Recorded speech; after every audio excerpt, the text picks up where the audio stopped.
What's going on, everybody? It is Not a Penguin, and for most of my life, gaming has been treated as an affordable hobby. It's something I started as a kid doing. I got a Wii, got an Xbox 360, moved up to the Xbox One, and now I'm on PC. But recently, the entire idea of that has started to fall apart. PlayStation consoles are getting more expensive, Xbox consoles are also getting more expensive, and the top of the line graphics card, if you're on PC, is now around $2,000, which is a sentence I didn't think I would ever have to utter. And even after you buy all the hardware, you still have to get subscriptions, battle passes, DLC, an extra controller, more storage, and the list keeps going. So today, I want to look at what gaming used to cost and what it costs now, and whether one of the world's most popular hobbies is slowly becoming something only wealthier people can fully enjoy. Because gaming might not be officially a luxury yet, but companies are definitely starting to charge like it is. And the weirdest part about the current console generation is that these systems are not new anymore. The PlayStation 5 and Xbox Series X originally launched back in 2020. Yeah, do you guys remember when nobody could get their hands on one during COVID? Absolute nightmare trying to get one because of all the scalpers. And at launch, the regular PS5 with a disc drive cost $500, while the digital version was $400. And normally, buying a console several years after release is supposed to be the financially responsible move. You let the launch day people fight over the pre orders, experience all the technical problems, and pay the full price. And then you show up 3 years later, buy the slimmer and cheaper version, and that's how consoles traditionally worked. The PlayStation 2 launched for $299 in 2000, and less than 2 years later, Sony dropped it to $199. Sony described that reduction as an attempt to make gaming accessible to a mass market audience. But this generation of consoles has gone in the opposite direction. After launching at $500, the disc-based PS5 was raised to $550 in 2025, and then Sony announced another round of increases in 2026, and PlayStation Direct currently lists the regular PS5 at $649, the digital one at $599, and the PS5 Pro at a whopping $900.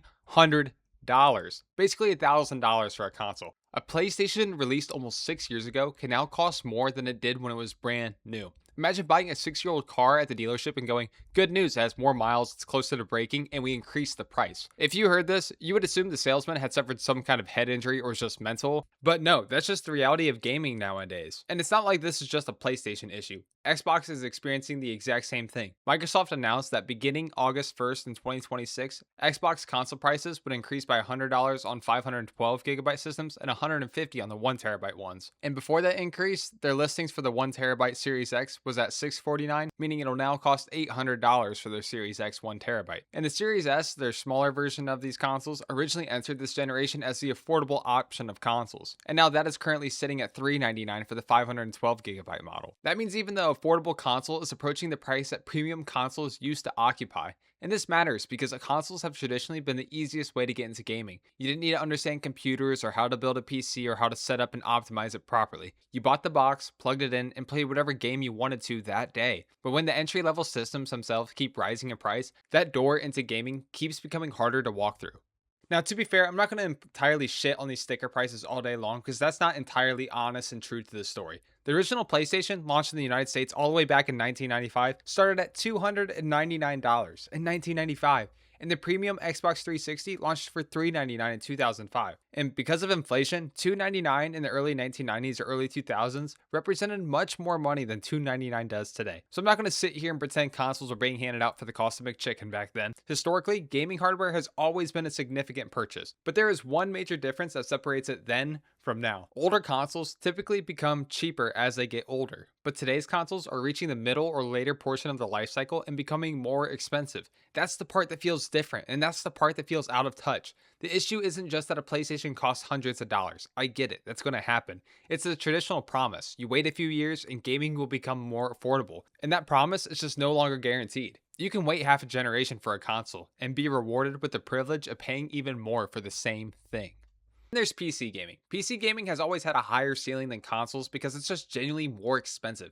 You could spend $700 on a practical computer or hold your balls like a man and drop $2,000 on a monster to handle any game at max FPS. But the high end has become genuinely absurd. Nvidia launched the RTX 5090 with a starting price of $2,000.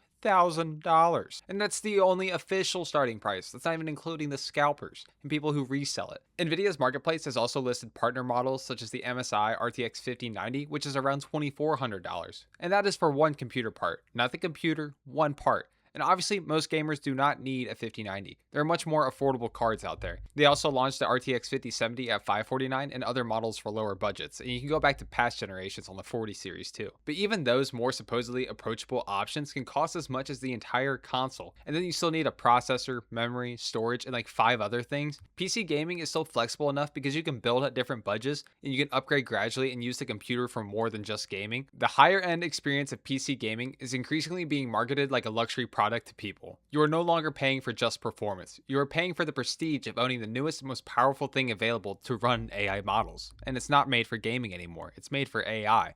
These chips have increased in price because of AI, but I want to get more into that later in the video, and I don't want to get off on a tangent right now.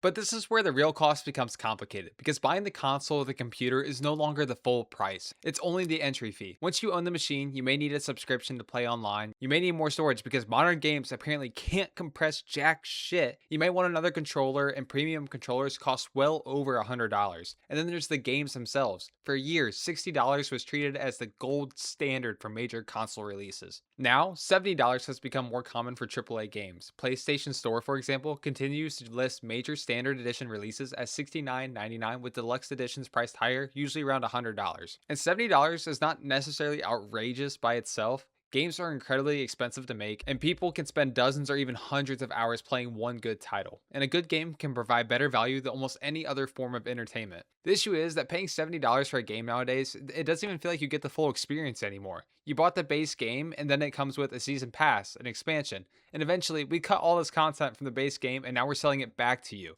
A game might technically cost $70, but the version designed to make you feel as though you're not missing anything can easily cost $100 or more. And then to counter that argument in a convoluted way, these subscription services can actually provide great value if used correctly or for a period of time. Xbox Game Pass, PlayStation Plus, or similar services can give players access to large libraries of games for less than the cost of buying multiple new releases. Xbox currently prices their Game Pass Ultimate at $22.99 per month and PC Game Pass at $13.99 per month. For someone who plays a lot of different games, that can be a great deal. But subscriptions also change the relationship between the player and their library. Instead of owning a collection, you're renting access. Games can enter and leave the service. Your access continues only while you continue paying. And one subscription rarely replaces every other purchase. You might pay for Game Pass but still buy Call of Duty cosmetics. You might pay for PlayStation Plus but buy new releases of certain games. Each individual charge seems manageable. $10 here, $20 there, maybe a game every month. But gaming can slowly become another stack of monthly bills. We used to argue about which console had the best games. Now we need to dig a little bit deeper and see which subscription service actually lets us play the most games for the best value.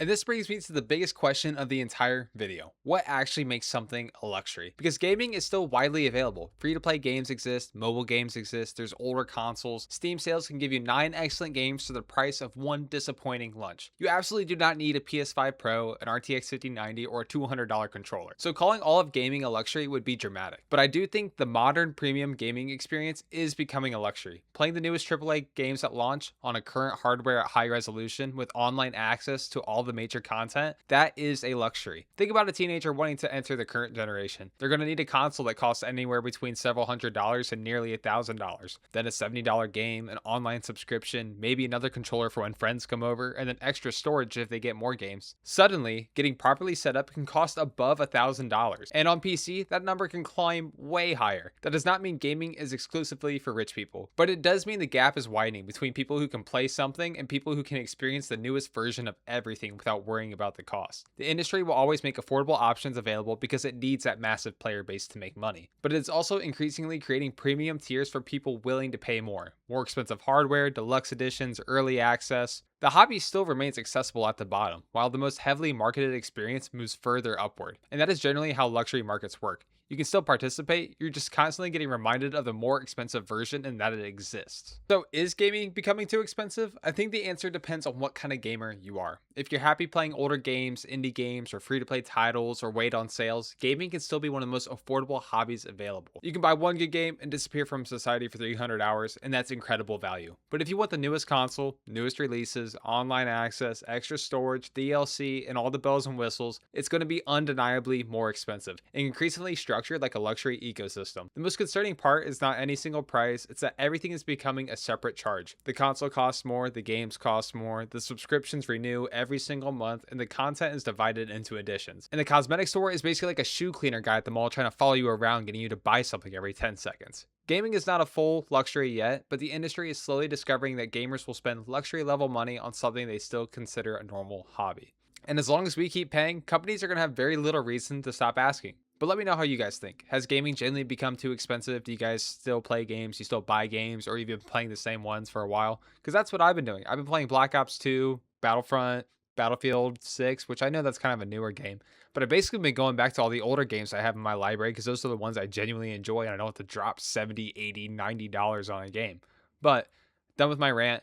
Thank you guys for watching, and make sure to like the video and please subscribe if you enjoyed it. It means the world to me. I do put a decent amount of effort into these videos. Not a ton, I'm not the best at editing, but we're getting there. And I will see you guys in the next one. Peace. Alô, galera!